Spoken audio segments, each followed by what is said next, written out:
Darquavian's being released pretty soon, but today is my birthday, and I'm going to meet with a friend and go over to the racetrack and watch the horses compete. Dr. Henry. Hey. How are you? I'm doing okay. You want to play some bets? Yeah, let's play some bets. Am I a good roommate?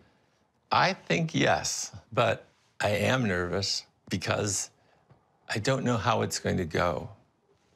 I just got to figure out my money situation. How much do people bet here usually? 20? Is 20 okay? I'm going to bet 21 then. Some would wonder if I'm a gambler because that's what happens at racetracks. I'm not. I sometimes like to mess around a little bit with likelihoods, but it's more psychological. It's close. This is a real close. Oh, my goodness. Holy cow. That was amazing. Henry, I think you're going to win this one right here. Well, I hope 3, so. 4, 5, 7. What is that? Look at that. What? Exactly. Whose birthday cake is this? The only doctor I know. Today is my birthday. Not many know this, but I share this birthday with Sigmund Freud. Oh, my. I Perfect. have my Right on. wish. I got my wish. You did it. Yeah. Good job. There you go. You're going to live another year, I think, Henry. Freud, who was the one who taught us about how complicated the subconscious is. And it can affect so many things, but sometimes a cigar is just a cigar. What I have going right now is there's a guy, his name is Darquavian. He was in my residential unit, and he was the nicest guy, but he had lived on the street with people. He had such a bad life. Well, then they put him in prison 7 years ago, and I've stayed in touch with him, and he's getting out now. He's gonna stay at my house.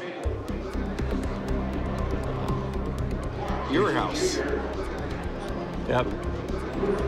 And You're okay with having I am this okay with it. responsibility. I am okay with it. But are you concerned, like, some of the things you might have picked up in prison? Like, sometimes people go into prison and they come out worse because of what they've been exposed to. I mean, I'm all for giving people second chances, but there's like, at some point, yeah, you just never know.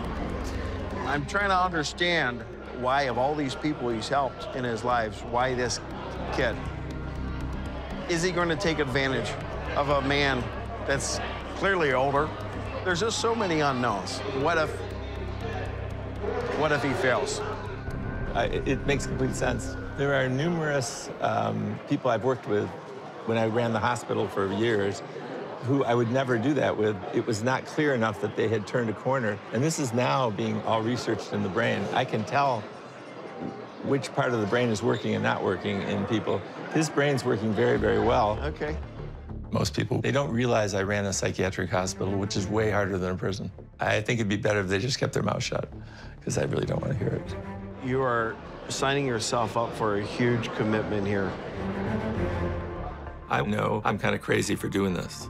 People have told me, it's not going to work, it's going to backfire on you. I've had people tell me he's going to steal things from your house. That's not going to happen. If it does, I'll have to own it, but it's very unlikely. There's some people that are just bad people, and the second chance is just their way in. Do you think you're gonna have to look after them like 24/7? It's gonna work out.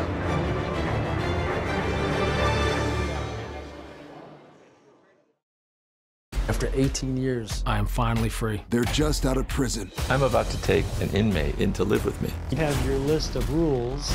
The hell did I get myself into here?